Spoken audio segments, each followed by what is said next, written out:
SK teaching में आप लोग का स्वागत है। हम लोग बायोलॉजी पढ़ रहे थे, जिसमें कि पिछला चैप्टर रिस्पायरेटरी सिस्टम यानी परिवहन तंत्र पढ़ चुके थे। आज ब्लड के बारे में समझेंगे। ब्लड यानी रक्त, ठीक है। तो रक्त बारे में अच्छे से देखिएगा, ध्यान से, ठीक है, पूरा अच्छे से। कोई भी एग्ज़ाम हो, बीपीएससी हो या बिहार एसएससी या ग्रुप डी, जो भी एग्ज़ाम हो उसके लिए बहुत इंपॉर्टेंट टॉपिक है, तो आप लोग ध्यान दीजिएगा। देखिए क्या कहता है रक्त के बारे में यानी ब्लड के बारे में। देखिए हम लिख के लाए हैं, देखिए क्या कहता है। पहला, रक्त जो है तरल संयोजी उत्तक। पूछेगा पहला ऑब्जेक्टिव, रक्त कैसा उत्तक है? तरल संयोजी। रक्त जो होता है कोलाइड होता है। कोलाइड मतलब समझते हैं आप लोग, एक तरह से घोल होता है, ठीक है। इमल्सन इसी को पाइस कहते हैं, तो याद रखना है। रक्त क्या है? तरल संयोजी उत्तक है। रक्त कोलाइड होता है यानी घोल होता है कोई भी चीज़ का। रक्त जो है क्षारीय द्रव है। पूछेगा रक्त कैसा द्रव है? क्षारीय द्रव। रक्त का पीएच मान 7.4 होता है। इंपॉर्टेंट क्वेश्चन ये सब पूछता ही है। अगला क्वेश्चन देखिए क्या कहता है।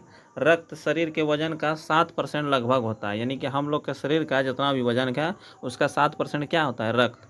सामान्य मनुष्य में रक्त जो है 5 से 6 लीटर पाया जाता है। याद रखना है, सामान्य मनुष्य में कितना? 5 से 6 लीटर पाया जाता है।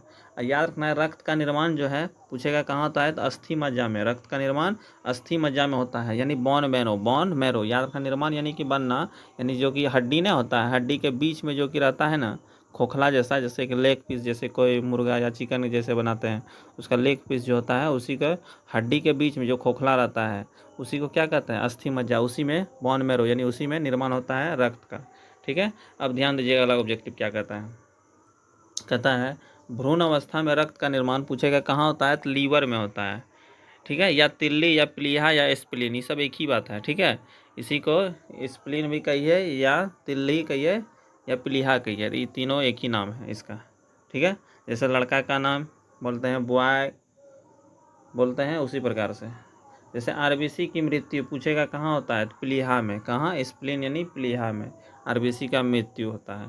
आरबीसी का कब्रिस्तान कहा जाता है, यानी कि मरने के बाद जो है प्लीहा में ही मृत्यु उसका होता है। ब्लड बैंक, पूछेगा किसको कहते हैं? यानी कि ब्लड बैंक एक तरह से जमा करके यहाँ पर जो है प्लीहा में ही रहता है। अगला क्वेश्चन ऑब्जेक्टिव के लिए कहता है शरीर का तापमान, पूछेगा कितना होता है? रक्त में परिसंचरण के कारण क्या होता है? रक्त का शरीर का तापमान जो है बदलते रहता है रक्त में परिसंचरण के कारण से, ठीक है। रक्त का रंग पूछेगा किसके कारण से लाल होता है? तो हीमोग्लोबिन के कारण। ये इंपॉर्टेंट क्वेश्चन है। रक्त का रंग लाल होता है किसके कारण से? हीमोग्लोबिन के कारण से, याद रखना है। अगला, तेलचट्टा का रंग कैसा होता है? सफ़ेद। तेलचट्टा का रंग पूछेगा कैसा होता है? सफ़ेद, क्योंकि उसमें हीमोसिल के कारण, किसके कारण? हीमोसिल। आरबीसी अनुपस्थित रहता है तेलचट्टा में, इसीलिए। अगला देखिए ब्लड यानी रक्त के बारे में।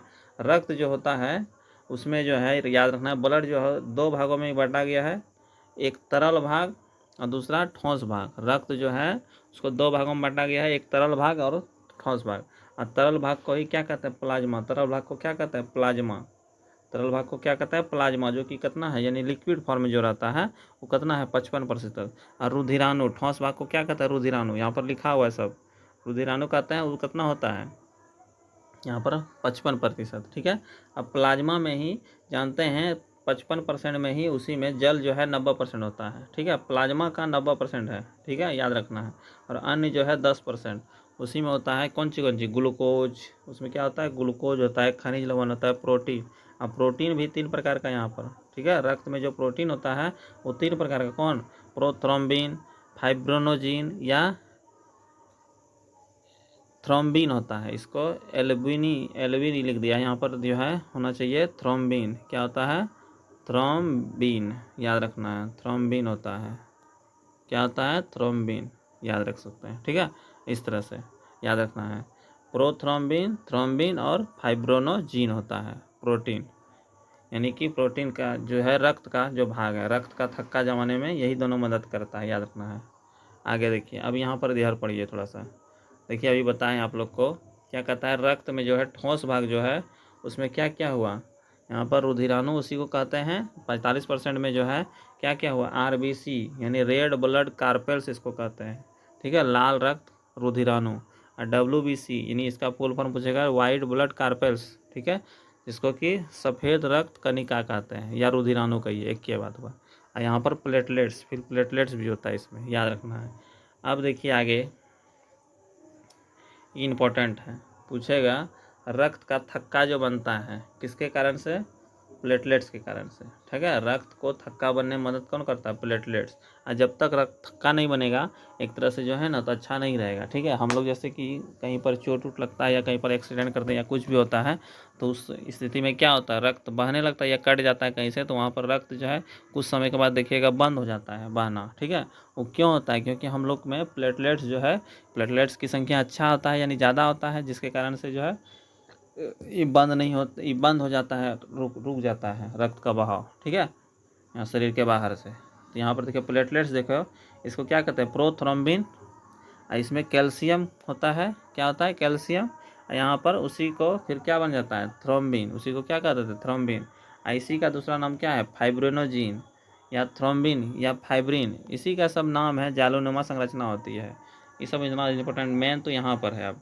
ठीक है, देखिए रक्त का थक्का बनना पूछेगा, रुधिराणु में जो प्लेटलेट्स है उसमें रक्त का थक्का बनने का काम कौन करता है? प्लेटलेट्स। अब प्रोटीन, इसमें जो रक्त में जो है प्रोटीन पाया जाता है जो कि क्या कहता है? प्रोथ्रोम्बिन और फाइब्रिनोजिन के रूप में। ठीक है, प्रोटीन जो है रक्त में पाया जाता है, याद रखना आप लोग को। रक्त में प्रोटीन जो है पूछेगा किसके रूप में पाया जाता है? रक्त का थक्का बनाने में मदद करता है प्रोटीन। रक्त को थक्का बनाने में पूछेगा कौन मदद करता है? प्रोटीन। रक्त को थक्का बनाने में मदद करता है कौन? प्रोटीन। और रक्त जो है याद रखना और इसी को पूछेगा फाइब्रिनोजिन। इसी को कहते हैं फाइब्रिनोजिन या थ्रोम्बिन कहते हैं। ठीक है, प्रोटीन में ही फाइब्रिनोजिन जो पदार्थ पाया जाता है वही मदद करता है इसको रक्त को थक्का बनाने में। और यहाँ पर जो रक्त का थक्का बनाने में आयन होता है जो कि कैल्शियम के रूप में बनाने में मदद करता है। यहाँ पर रक्त में विटामिन होता है जो कि क्या कहते हैं? यानी प्लेटलेट्स। विटामिन पूछेगा कौन सा विटामिन? तो विटामिन के। विटामिन के जो कि वो बनाने में मदद करता है रक्त को थक्का बनाने में। अब इम्पॉर्टेंट टॉपिक है, ये भी इम्पॉर्टेंट टॉपिक है, बहुत इंपॉर्टेंट टॉपिक है। इससे भी क्वेश्चन बहुत सारा रहता है। तो यहाँ पर देखिए ब्लड यानी ठोस भाग आप पढ़ेंगे, रुधिराणु जिसको कहते हैं। तो ठोस भाग को अच्छे से समझिएगा। ठीक है, ठोस भाग में देखिए क्या कहता है? आरबीसी एक साइड है, फिर डब्ल्यूबीसी, फिर प्लेटलेट्स। ठीक है, देखिए हम तीनों को एक ही जगह ले लिए हैं। इसी का दूसरा नाम है एरिथ्रोसाइट। पूछेगा आरबीसी का यानी रेड ब्लड कार्पेल्स का दूसरा नाम क्या है? अन्य नाम एरिथ्रोसाइट, इंग्लिश नाम है। और जो है डब्ल्यूबीसी का ल्यूकोसाइट, क्या नाम है? ल्यूकोसाइट। और यहाँ प्लेटलेट्स का ही दूसरा नाम क्या है? थ्रोम्बोसाइट्स। याद रखना है, थ्रोम्बोसाइट्स कहते हैं। अब देखिए इसका अनुपात पूछेगा, आरबीसी, डब्ल्यूबीसी और प्लेटलेट्स का अनुपात याद रखना है 600 अनुपात 1:40 होता है। ठीक है, याद रखना। अब देखिए संख्या में आरबीसी जो है संख्या में सबसे अधिक पाया जाता है।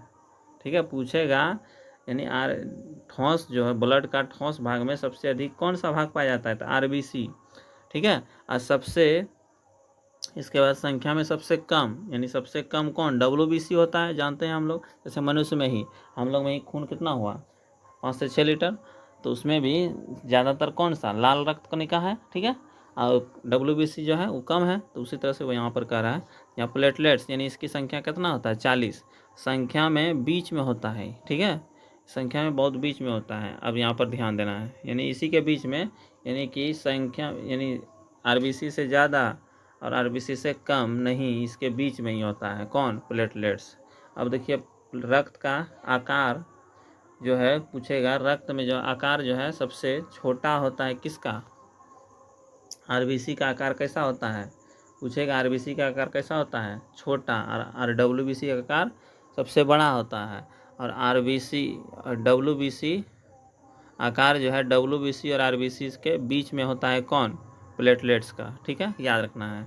अब आकृति पूछेगा, तो आरबीसी का आकृति कैसा होता है? उभया उत्तल। उभया उत्तल, उभया उत्तल इस तरह का नहीं होता फिगर, देखे होंगे चॉकलेट, कॉफ़ी वाला जो चॉकलेट ना आता है उसी उभया उत्तल के आकार का रहता है, इसी तरह का रहता है। ठीक है, तो उसी को कहते हैं।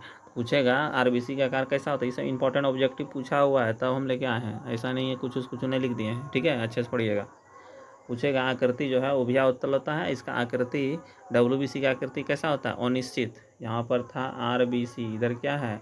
आरबीसी, इधर है डब्ल्यूबीसी और यहाँ प्लेटलेट्स। ठीक है, तो यहाँ पर पढ़ रहे हैं। तो यहाँ पर आकृति अनिश्चित होता है, यहाँ उभया उत्तल, और यहाँ आकृति जो है उत्तलाकार होता है, उत्तल के आकार के।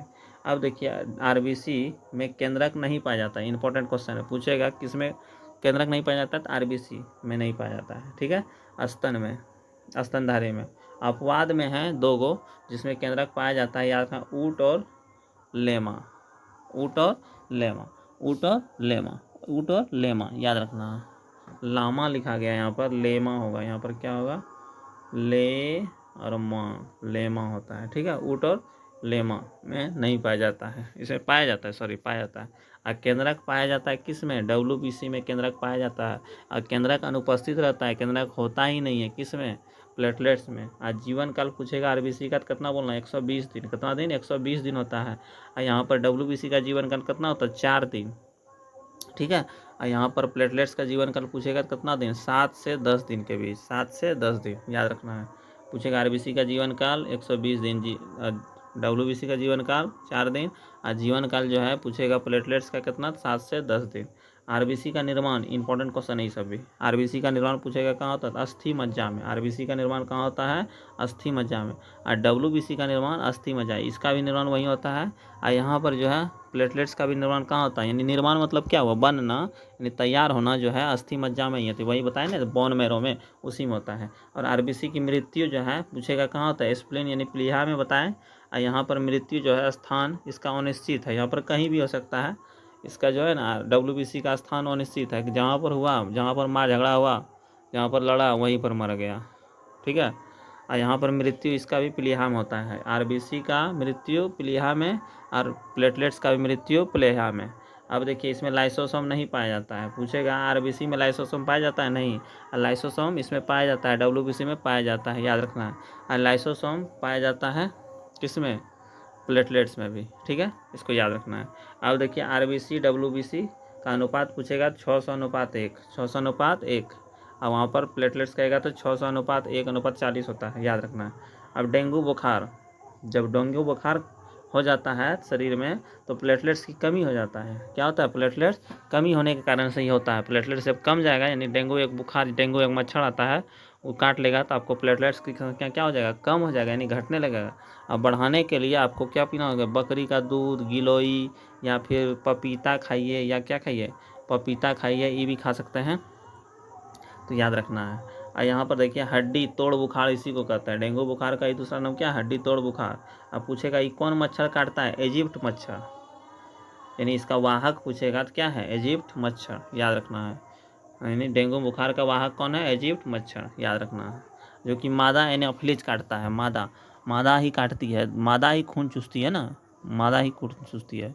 ठीक है, वाहक पूछेगा तो एडिस इजिप्ट मच्छर, डेंगू बुखार का। ठीक है, ऐसे ही हड्डी तोड़ बुखार कहते हैं, पूछेगा हड्डी तोड़ बुखार किससे होता है, डेंगू बुखार को ही कहते हैं। ठीक है, इसके लिए बकरी का दूध बताएं, गिलोय पीजिए, या फिर क्या बोलें, पपीता खाइए, या कीवी फल भी होता है वो भी खा सकते हैं, इसके लिए इम्पोर्टेंट है। ठीक है, अब ये सब इतना ज़रूरी नहीं है, तो यहाँ पर जो जो जरूरी है उसको पढ़ते हैं हम लोग।